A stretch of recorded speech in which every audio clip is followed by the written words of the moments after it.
Salut les mes copines, on se retrouve aujourd'hui pour une revue. Ça fait un petit moment que je vous en ai parlé, je les ai reçues tout début janvier ou toute fin décembre, je ne sais plus exactement.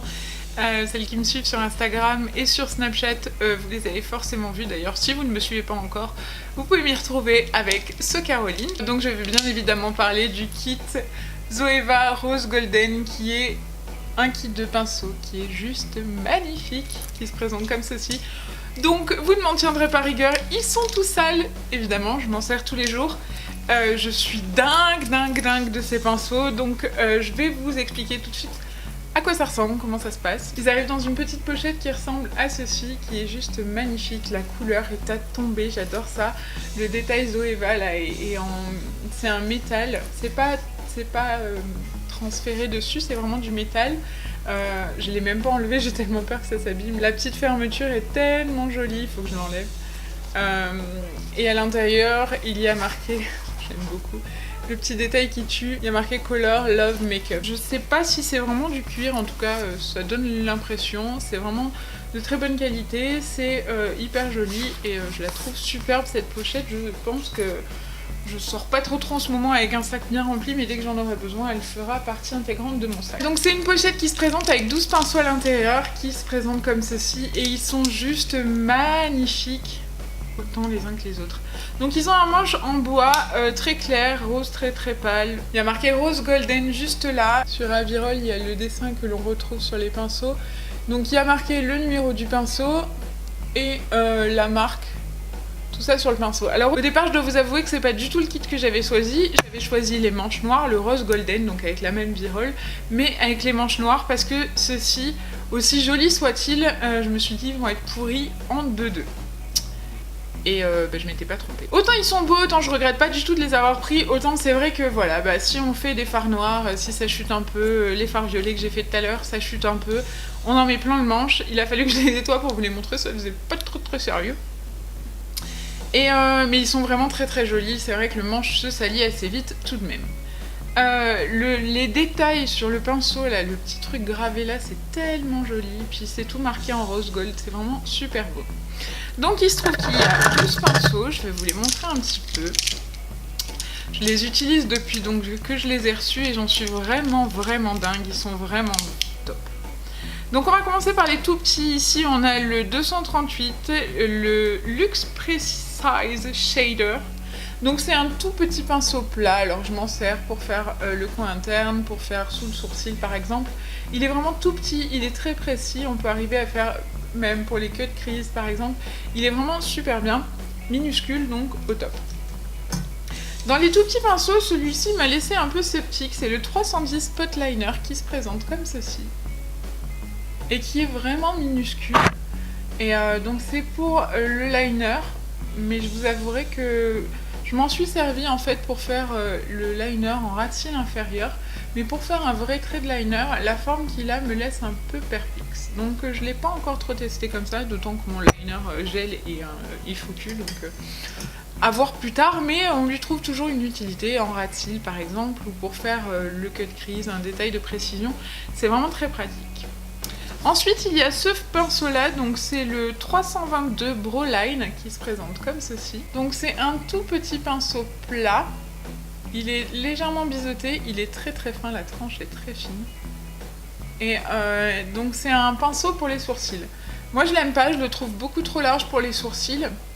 Parce que je vais vous montrer la différence, hein, moi mon crayon à sourcils. Voilà, vous voyez la différence, le Zoeva est beaucoup plus large et donc du coup j'arrive moins à être précise sur mes sourcils. J'ai pas des sourcils très épais donc je dois dire que ça me gêne un petit peu. Néanmoins, encore une fois, je recycle tous mes pinceaux. Celui-ci pour faire le ras de cils inférieur est juste parfait. Ou pour faire un liner fumé, il est vraiment excellent. Ensuite, il y a un pinceau. Ce pinceau-là, je l'adore, je suis tombée amoureuse de ce pinceau. C'est le 325, le Luxe Brow Light, qui se présente comme ceci. Donc c'est un pinceau court qui est trapu et pour appliquer la zone de lumière, que ce soit sous le sourcil, comme ça, ça fait un effet glacé. Des fois je m'en sers juste là ou sur le bout du nez. Je l'adore, pour l'enluminure il est vraiment génial. Après c'est pas pour définir les grandes zones, c'est vraiment pour illustrer les toutes petites zones. Je le trouve trop bien. J'adore la forme qu'il a. J'en avais pas des comme ça et honnêtement c'est un des pinceaux que je kiffe le plus dans cette palette. Ensuite il y a le 230, c'est le Luxe Pencil, donc c'est un pinceau crayon. Donc voilà, il se présente comme ceci, il est vraiment pointu, il est vraiment très très bien, pareil pour faire du détail, pour faire du creux, pour faire de l'estompage aussi, de petites zones, il est vraiment au top. Ensuite, on a un pinceau, c'est le 232, c'est le Luxe Classic Shader, qui se présente comme cela. Et donc là, bah, c'est un pinceau plat, il est assez touffu, il est vraiment bien, on arrive à appliquer la matière en tapotant, en lissant. Je trouve qu'il a vraiment un superbe effet sur les fards satinés. J'aime beaucoup ce pinceau, il est lisse, il fait ressortir le côté satiné de ses fards, je le trouve excellent. Ensuite, il y a un gros pinceau dodu comme ça, alors c'est le Concealer Buffer qui se présente comme ceci, c'est le 142. Et en fait, bah, moi je m'en sers absolument pas comme pinceau concealer, je ne l'ai pas essayé en fait comme pinceau concealer parce que depuis que j'ai ma Beauty Blender, je n'applique mon anti-cerne qu'avec le Beauty Blender. Donc je dois dire que je ne l'ai pas encore essayé, mais je suis curieuse, je vais l'essayer. Je m'en sers pour appliquer ma base à paupières. Donc il est vraiment top. Là il est tout violet parce que j'ai fait tomber dans le fard violet. Mais il est vraiment super doux, cette douceur. On peut donc bien étaler le primer sur toute la paupière, partout, le répartir partout et se faire un petit câlinou avec ce pinceau en même temps. Voilà, ensuite il y a le 235, c'est le Contour Shader. Alors celui-là, honnêtement, vous le voyez, hein, il est propre, je m'en sers quasi jamais. Je ne sais pas trop à comment faire. J'ai pas trop eu l'occasion de m'en servir. Il est d'une douceur incroyable. Ces pinceaux de toute façon sont tous extrêmement doux. Peut-être pour faire les contours de son nez, ça doit être bien cette forme-là. Que je fais jamais, mais ça doit être bien quand même. Donc à voir. Et ensuite, donc il y a 4 pinceaux estompeurs. Le pinceau, alors le premier c'est le 227, c'est le Soft Definer qui se présente comme ceci. Et c'est un pinceau estompeur un peu plat. Donc honnêtement, avec ces pinceaux estompeurs, l'estompe se fait avec une facilité déconcertante. On a juste à faire son mouvement habituel, mais ça se fait encore plus facilement, je trouve, avec ces pinceaux. Donc celui-là, pinceau estompeur plat. Le 221, c'est le Luxe Soft Crease qui se présente comme ceci. Donc là, c'est un pinceau estompeur rond, un petit peu plus épais. Il est rond, il est vraiment top. Celui-là, je m'en sers tout le temps pour le dessus de mon creux de paupière, la zone de transition. Il est vraiment au top. Et après, bah, mes 2 pinceaux estompeurs chouchou, donc ce sont le 231 Luxe Petit Crease qui se présente comme ceci. Et en fait, c'est un pinceau estompeur, donc je sais pas si vous voyez bien, mais il est pointu. Il est pointu, donc on se pose dans le creux de paupière, avec celui-là, le petit là, et on fait juste des petits mouvements circulaires sur place ou d'aller-retour.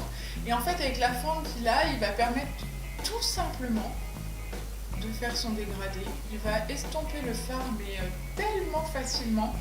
Et le plus grand, pareil, ben, on fait sa première couche pour faire son dégradé. Ces formes-là sont vraiment géniales, j'adore ces pinceaux, j'en suis dingue. Donc honnêtement, d'un jour sur l'autre, si j'utilise des fards très pigmentés, je vais les laver. Et j'ai un peu laissé tomber mes anciens pinceaux parce que je suis vraiment en amour avec les pinceaux Zoeva. Donc voilà, vous l'aurez compris, les pinceaux Zoeva, je les trouve excellentissimes. Ils sont vraiment super bien, ils sont hyper doux, la pochette qui va avec est magnifique. J'ai rien à redire de négatif sur ces pinceaux. Si ce n'est que y en a 2 qui sont un peu gros et qui me laissent perplexe. Mais honnêtement, je pense que c'est un kit qui vaut son argent et il est vraiment top. Je suis ravie de l'avoir commandé Papa Noël, puisque c'est ma petite maman qui me l'a offert à Noël. Et je suis très très contente, je pense que j'achèterai d'autres kits parce que j'aime vraiment beaucoup ces pinceaux. Et vous l'aurez aussi compris, j'aime beaucoup la marque Zoeva. Chez Zoeva, donc j'ai ces pinceaux, j'ai un crayon pour les yeux qui est juste pigmentation. Voilà. Donc la pigmentation est dingue. D'ailleurs, pourquoi j'ai pas mis ça aujourd'hui? Et j'ai aussi un blush que j'aime beaucoup, qui a une couleur tellement belle. C'est un blush que je porte plus l'été. Donc il est vraiment super beau et voilà. Et en fait il a une texture, c'est assez bizarre parce qu'on pourrait croire que c'est crème quand on frotte son doigt à l'intérieur, mais pas du tout. C'est une texture veloutée, c'est tellement doux, c'est tellement... c'est hyper agréable, puis regarde-moi la pigmentation. Il faut y aller vraiment tranquillou si on veut pas se retrouver des défauts. Mais Zoeva, très honnêtement, rien à redire sur cette marque. Tout ce que j'ai essayé, j'ai été conquise. La nouvelle collection qui vient de sortir est juste magnifique. Il y a des palettes de blush qui me font rêver. Je pense que je vais devoir vendre un rein si je veux m'acheter toute la collection. Mais je suis vraiment très emballée par Zoeva. Donc je suis contente d'avoir acquis ces petites choses et je pense que ce ne sont pas les dernières. J'espère que cette revue vous a plu et si c'est le cas, n'hésitez pas à mettre un pouce en l'air et à vous abonner si ce n'est pas encore fait. Dites-moi si vous avez testé des produits de chez Zoeva, ce que vous aimez, ce que vous n'aimez pas, s'il y a des flops, s'il y a des choses que je dois absolument tester. Voilà, j'ai envie de savoir tout ça. N'hésitez pas à partager avec moi et si vous avez des questions, n'hésitez pas aussi. Vous pouvez me retrouver sur tous les réseaux sociaux, toujours avec le même nom, SoCaroline, que ce soit sur Instagram, sur Facebook, sur Snapchat et même sur Twitter, même si j'avoue j'y vais pas très souvent. Et en attendant la prochaine vidéo, je vous fais plein d'énormes bisous et je vous dis à très vite les mes copines. Ciao ciao.